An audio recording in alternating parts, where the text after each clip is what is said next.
வணக்கம் அன்பு மக்களே. இந்த பதிவில் நாம் பார்க்க இருப்பது உத்திரட்டாதி நட்சத்திரத்தில் ராகு பகவான் சஞ்சாரம். இதில் மேஷம், மிதுனம், கடகம் ஆகிய இந்த 3 ராசி மக்களுக்கு வாழ்க்கையில் கொந்தளிப்பான ஒரு பதட்டமான காலத்தை கொண்டு வந்து சேர்க்கும் என்று நம்பப்படுகிறது. ஜூலை 2024 ராகு தனது நட்சத்திரத்தை மாற்றுகிறார்.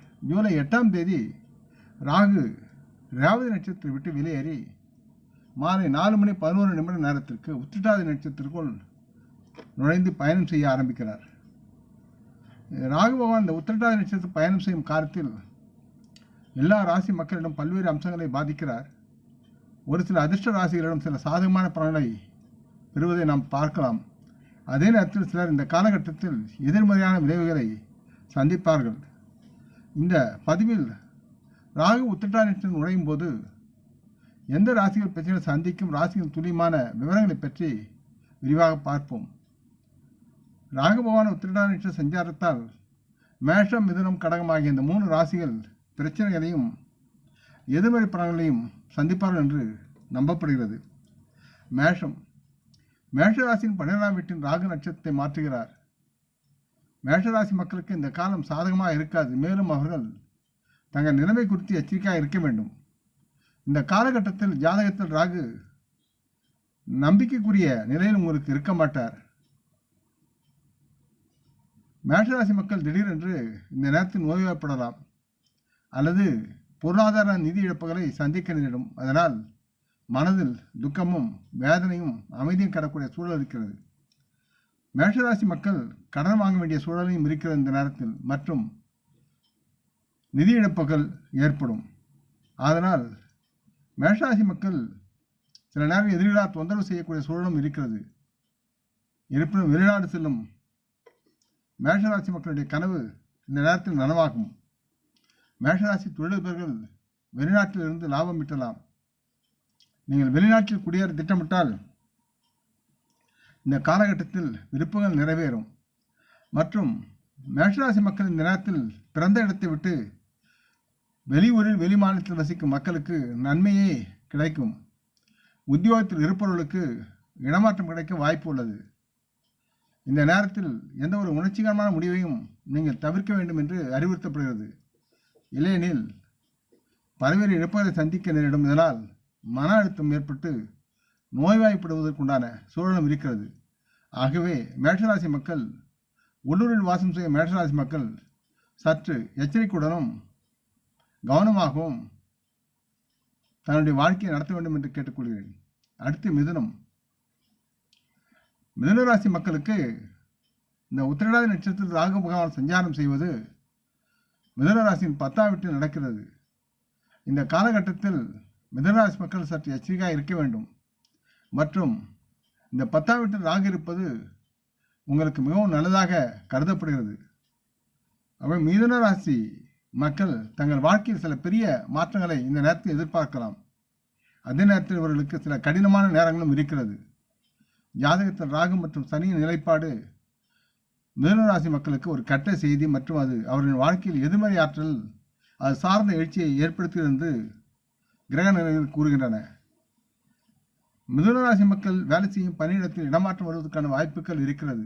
மற்றும் மூத்த தொழில்நுட்ப வல்லுநர்கள் தங்கள் முயற்சிகளால் கோபப்படுவார்கள். தன்னுடைய செயல்பாடுகளால் அவர்கள் அமைதியிழந்து கோபப்படுகிற சூழல் இருக்கிறது. அலுவலகத்தில் மூத்தவருடன் கருத்து வேறுபாடு ஏற்பட வாய்ப்பு உள்ளது.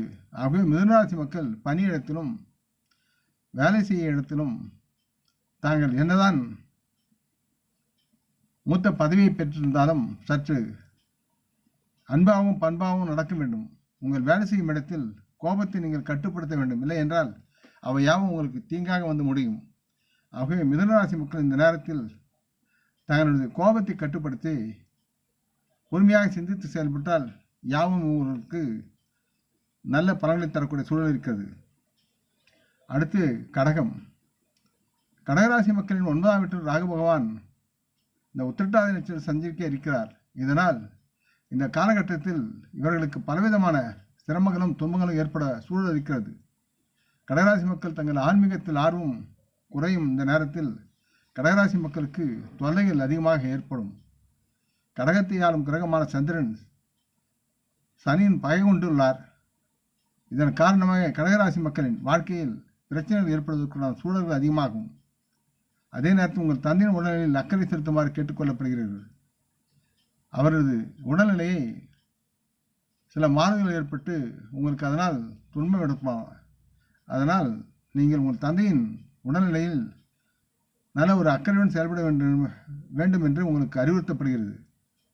இதை தவறவிட்டால் உங்களுக்கு மன அழுத்தம் ஏற்படக்கூடிய சூழலும், அதனால் ஒட்டுமொத்த ஆரோக்கியத்தில் நீங்களும் பாதிக்கப்படக்கூடிய தன்மை இருக்குது. அதனால் நீங்களும் கவனமாக இருக்க வேண்டும்.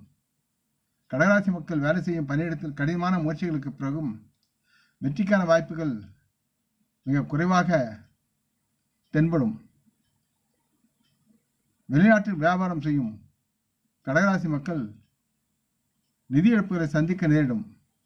எனவே இது குறித்து கவனமாக இருக்க வேண்டும் என்று கடகராசி மக்களுக்கு அறிவுறுத்தப்படுகிறது. மேற்கூறிய மேஷம், மிதுனம், கடகம் ஆகிய இந்த 3 ராசி மக்களுக்கும் சில பலன்கள் நல்லபடியாக இருந்தாலும் மற்றவை எதிர்மறையான பலன்களை தரக்கூடிய சூழல் இருக்கிறது. ஆகவே தங்களுடைய செயல்களிலும் பேச்சுக்களிலும் நடத்தைகளிலும் ஒழுங்கு அமைத்துடன் இருக்க வேண்டும், பண்புடன் இருக்க வேண்டும், பணிவு இருக்க வேண்டும். முக்கியமாக இவர்களுக்குரிய பரிகாரங்கள் என்பது சனிக்கிழமை என்று கருப்பியல் தானம் செய்யுங்கள். இதனால் ராகுனுடைய ஆசீர்வாதம் உங்களுக்கு கிடைக்கும். ஏழை மக்களுக்கு அன்னதானம் செய்யுங்கள், அல்லது அன்னத்துக்கு உண்டான அரிசி பருப்பு வகையாவை அவர்களுக்கு கொடுத்து அவர்களை ஆதரியுங்கள். ஆகவே அவருடைய ராகுனுடைய தாக்கம் உங்கள் மீது அதிகமாக இருக்காது. அது குறைத்து உங்களுக்கு நல்ல பலன்கள் ஏற்பட வாய்ப்பு இருக்கிறது. ஆகவே அதுக்கு தகுந்தவாறு செயல்படுங்கள். பறவைகளுக்கும் சிறு சிறு விலங்குகளுக்கும் உணவளிப்பதும் உங்களுக்கு நன்மையாக இருக்கும். ஆக இந்த ராகு உத்திராட நட்சத்திரத்தில் பயணம் செய்யும் இந்த நேரத்தில் மேற்கூறிய 3 ராசி மக்களும் சற்று எச்சரிக்கை இருக்க வேண்டும் கூறிக்கொள்கிறேன். ஆக இந்த பதிவை நீங்கள் விரும்பியிருப்பீர்கள் நம்புகிறேன். அப்படி இருந்தால் நீங்கள் இதை உங்கள் நல உரிமையை பகிர்ந்து கொள்ள வேண்டும் என்று கேட்டுக்கொள்கிறேன். நம் முன்னோர்களை மனமுந்து போற்றுவோம். இந்த பதிவை லைக் செய்து சப்ஸ்கிரைப் செய்து மற்றவருக்கும் பகிரும் அன்புகள் யாவரும் வரமுடன் நலமாக தேக திரகாத்திர ஆயுள் ஆரோக்கியத்துடன் சகலவிதமான தானிய ஆவரண ஐஸ்வர்யனை பெற்று சர்வ காரிய ஜெயத்துடன் வாழ்வாங்க வாழ வேண்டும் என்று இறைவன் பாதம் பணிகிறேன். வணக்கம்.